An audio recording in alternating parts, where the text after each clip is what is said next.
En esta oportunidad damos comienzo a la clase sobre enfermedades transmitidas por alimentos y micotoxicosis, la cual se enmarca en la temática de la semana 7 del contenido de parasitología y micología del curso Bases Científicas de la Patología. Las enfermedades transmitidas por los alimentos son generalmente de carácter infeccioso o tóxico y son causadas por bacterias, virus, parásitos o sustancias químicas que penetran en el organismo a través del agua o los alimentos contaminados. El acceso a alimentos inocuos y nutritivos en cantidad suficiente es fundamental para mantener la vida y fomentar la buena salud.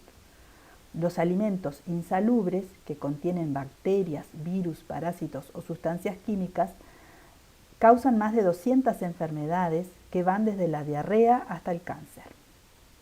Se estima que cada año enferman en el mundo unos 600 millones de personas, casi 1 de cada 10 habitantes, por ingerir alimentos contaminados y que 420.000 mueren por esta misma causa, con la consiguiente pérdida de 33 millones de años de vida ajustados en función de la discapacidad.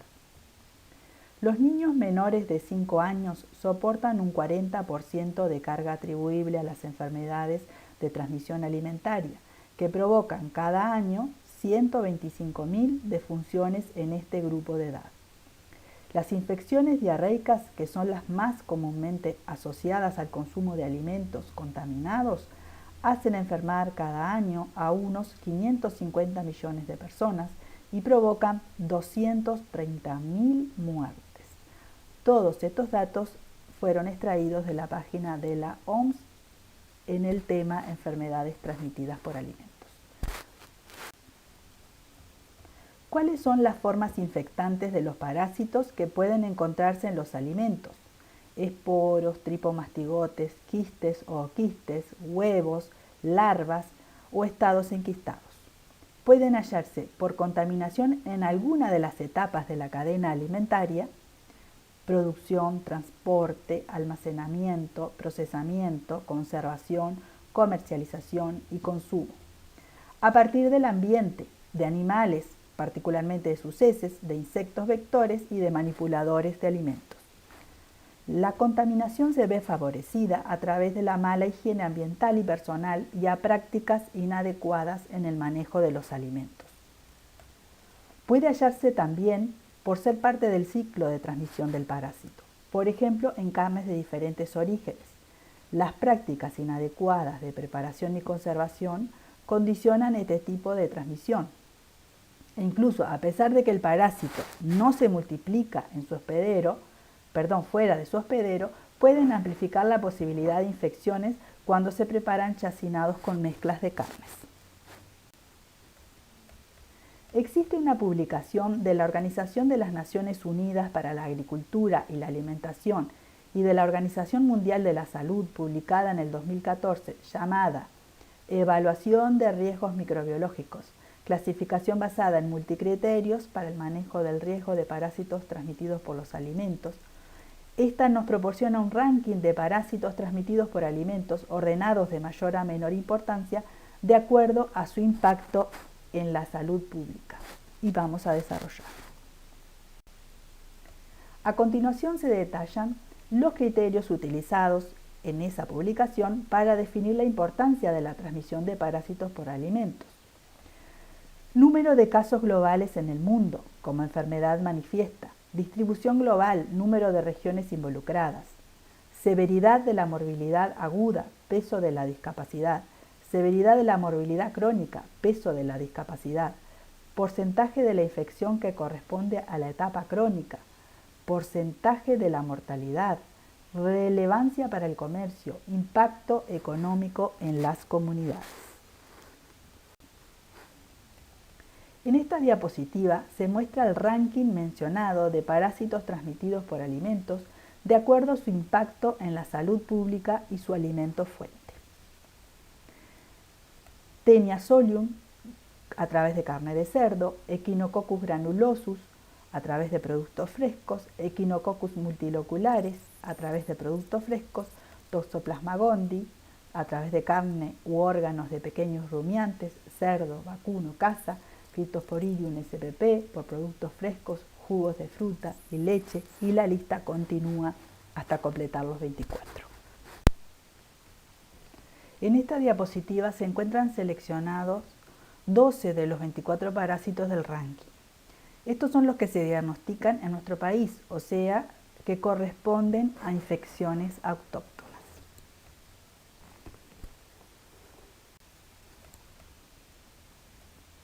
Observando el ciclo de Echinococcus granulosus, hacemos foco, en ese caso está remarcado con un círculo amarillo, hacemos foco sobre el elemento infectante para el humano, que es el huevo embrionado eliminado en las heces de un perro infectado y que puede ingresar a través de alimentos o agua. Algunos datos epidemiológicos de esta parasitosis son que se han hallado en nuestro país predios con perros positivos en un 6,4%, perros positivos en un 4,3%. Más de 6% de perros positivos ocurrió en Rivera, Cerro Largo, 33 y La Valleja. Ovinos, 4%, sobre todo en Artigas, Salto y Paysandú. Bovinos en un 12%. Y en humanos, el dato más fiel que tenemos es un dato que se obtiene de los egresos hospitalarios y se sabe que 4 cada 100.000 operados presentan, en este caso, una hidatidosis. Y también otro dato que es del 1 al 3% de la población rural ha sido detectada a través de un screening ecográfico positivo. Estos datos son obtenidos de una publicación del programa de control para equinococosis quística en Uruguay, en la revista Memorias del Instituto de Osvaldo Cruz, y del relato oficial del 62 Congreso Uruguayo de Cirugía en el 2011.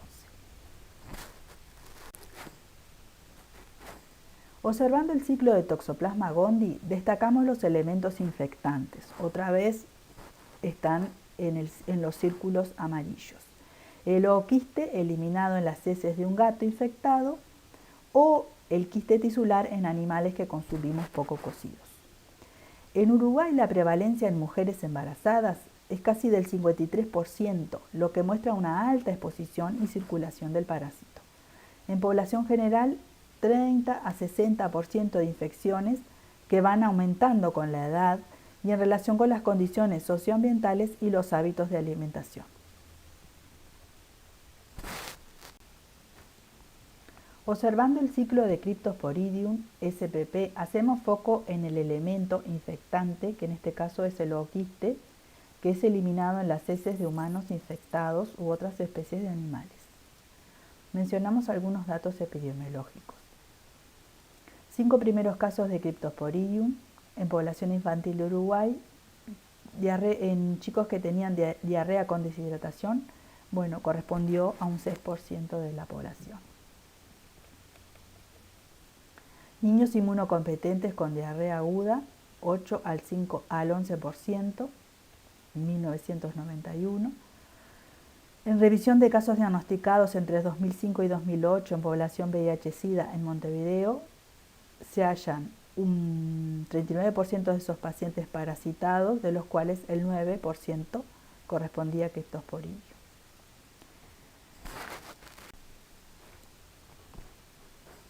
Prestando atención al ciclo de entameba histolítica, observamos que el elemento infectante es el quiste eliminado por las heces de un humano infectado. Cifras estimadas de 0 a 1 a 1,5% en población de nivel socioeconómico bajo corresponden a entameba histolítica, entameba dispar. La mayoría en nuestro país son paucisintomáticos. ¿Todos corresponden a entameba dispar? Viajeros que provienen de zonas endémicas, generalmente sintomáticos, ¿corresponden a entameba histolítica? Ambas especies no tienen diferenciación morfológica. Es posible diferenciarlas a través de métodos moleculares. Una de ellas, entameba histolítica, es patógena primaria. La otra, entameba dispar, es de patogenicidad discutida. En este caso, observando el ciclo de Ascaris spp, destacamos el elemento infectante que corresponde al huevo larvado desarrollado en el suelo luego de ser eliminado por las heces de un humano infectado. Datos epidemiológicos.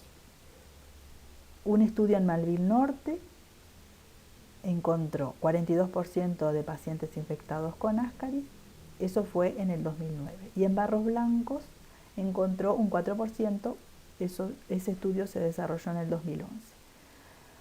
Fundamentalmente la infección está asociada a sitios de nuestro país donde no hay saneamiento y con concentraciones de poblaciones importantes.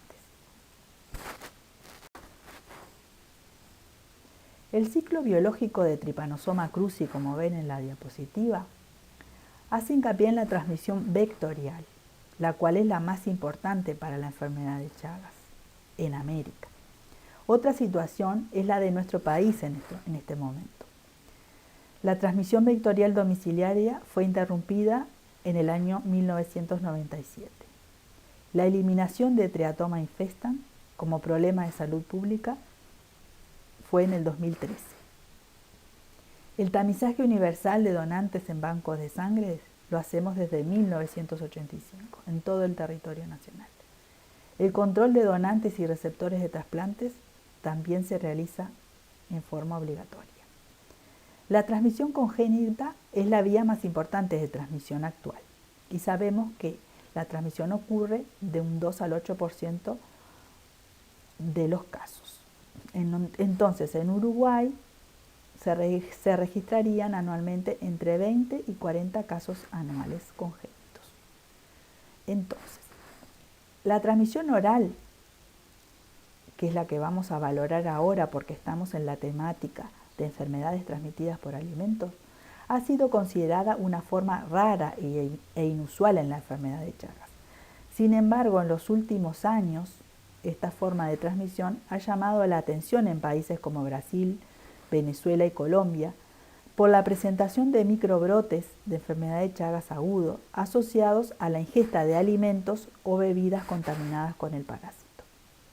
En Brasil fueron descritos 2 brotes que afectaron un total de 51 personas, epidemias que fueron producidas por el consumo de caldo de caña o jugo de azaí.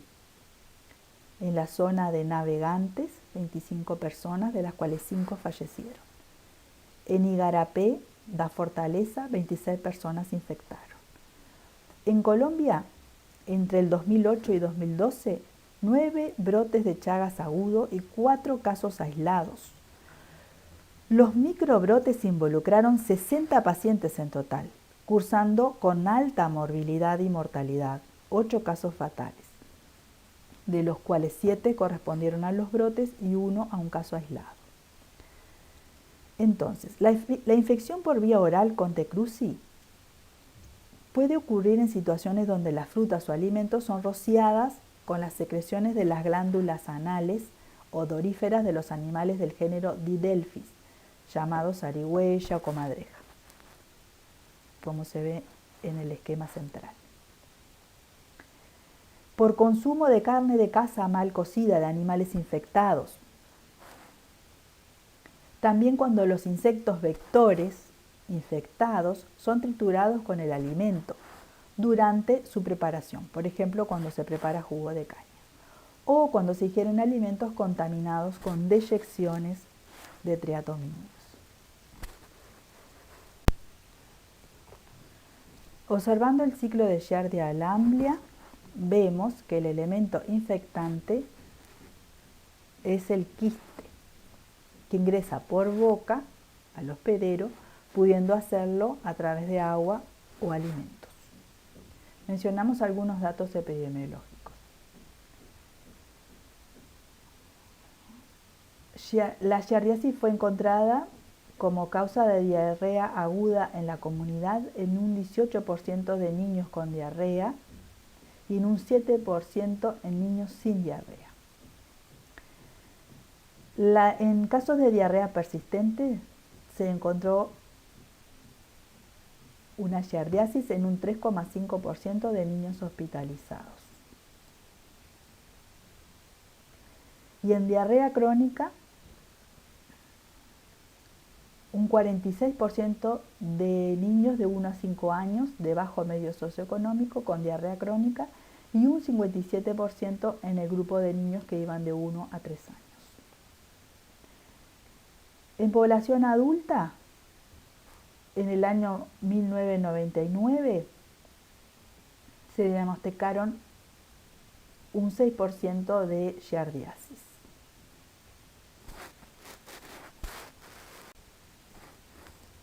En el ciclo de Fasciola spp se observa que el elemento infectante es la metacercaria, que se encuentra en la vegetación a orillas de colecciones de aguas o pequeñas corrientes de agua dulce. Altas prevalencias en animales bovinos y ovinos. Esta es una realidad de nuestro país. Y la infección humana es accidental, pero se han registrado alrededor de 100 casos humanos en nuestro país. Hubo casos recientes en la ciudad de Mercedes entre los años 2016 y 2017. En el mapa, que el mapa corresponde a ese trabajo de Vargas, que está ahí en el centro de la diapositiva, en el mapa se muestran las localidades de Uruguay con una visión general de la distribución geográfica del riesgo de infección por fasciolasis. Se muestran las localidades y los departamentos de Montevideo, Salto, Paysandú y Canelones donde se recolectaron fasciolas y los caracoles limnea para ese estudio. Y hay otros departamentos destacados, son aquellos en donde se han reportado la mayoría de los casos de fasciolasis humana. Y los puntos corresponden a fincas donde se sabe que más del 20% del ganado estaba infectado por fasciola hepática, y esos son datos de un periodo que va del 72 al 73.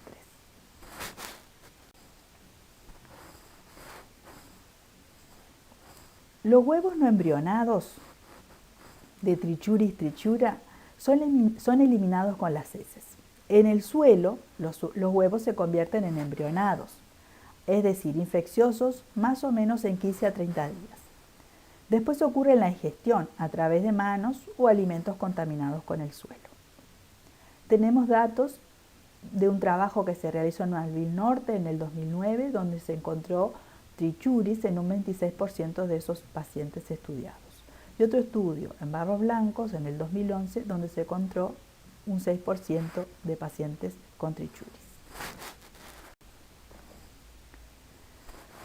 El quiste, en este caso para Balantidium coli, el quiste es el estado infectante y es adquirido por el hospedero a través de la ingestión de agua o alimentos contaminados.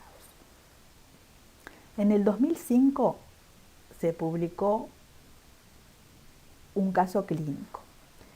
Un caso clínico de una balantiriasis humana de forma pausisintomática que cursaba con periodos cortos de diarrea alternando con otros de estreñimiento. Todo ese cuadro de un año de evolución. Y fue importante su publicación, ya que desde el año 1940 no se registraban casos en Uruguay. Observando el ciclo de Taenia saginata se destaca que el elemento infectante para el humano es el cisticerco en el tejido muscular vacuno. En Uruguay las cifras de prevalencia observadas en los distintos trabajos no expresan la realidad, ya que se trata de servicios de consulta especializada. Osimani comunicó un 2,8% en 1963, Ceruzzi un 2,5% en 1972 y Zanetta un 8,8% en 1981. A través de comunicaciones personales entre los docentes del departamento, podemos decir que por lo menos un caso al año es diagnosticado entre nosotros.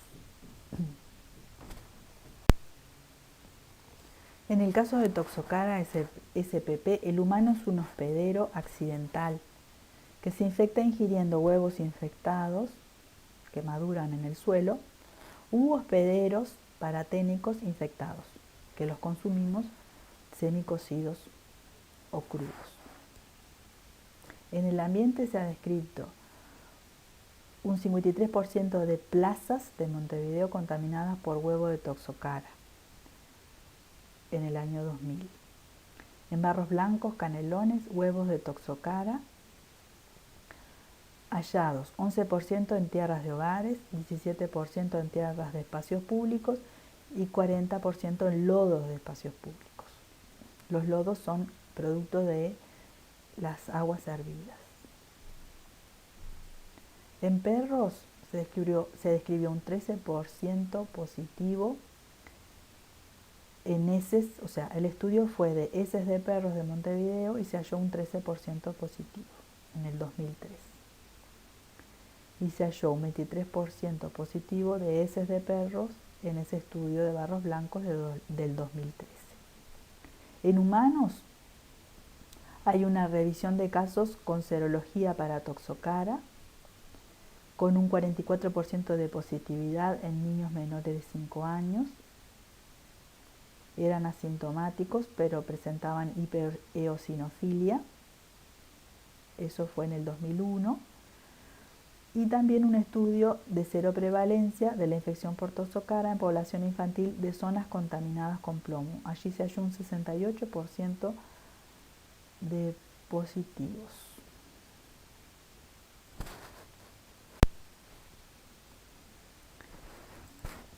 Y para finalizar, el término micotoxicosis hace referencia a un amplio grupo de intoxicaciones causadas por la inhalación, el contacto directo o la ingestión de alimentos que han sido contaminados con micotoxinas, las cuales son metabolitos tóxicos producidos por una gran variedad de hongos filamentosos, entre los que se destacan los géneros Aspergillus, Fusarium y Penicillium. Algunas micotoxinas son aflatoxinas, ocratoxinas, fumomicinas y tricotecenos. Las micotoxinas pueden tener diversos efectos negativos en la salud y suponen un grave peligro para la salud humana.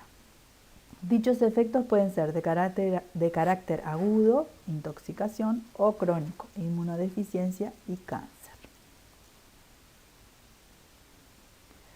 El Comité Mixto de la FAO y la OMS de expertos en aditivos alimentarios es el organismo internacional encargado de evaluar los riesgos sanitarios de las toxinas naturales, entre ellas las micotoxinas.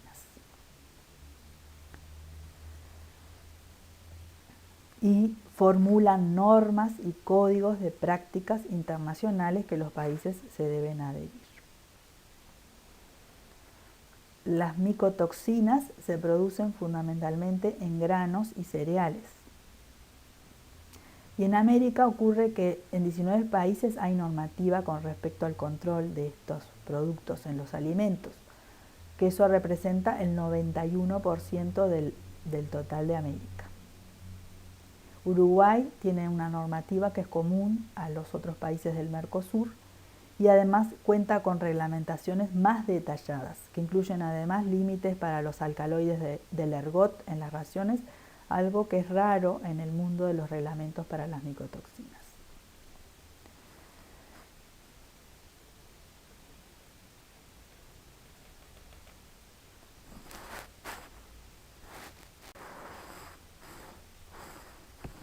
Particularidades que dificultan el control de las infecciones parasitarias transmitidas por alimentos.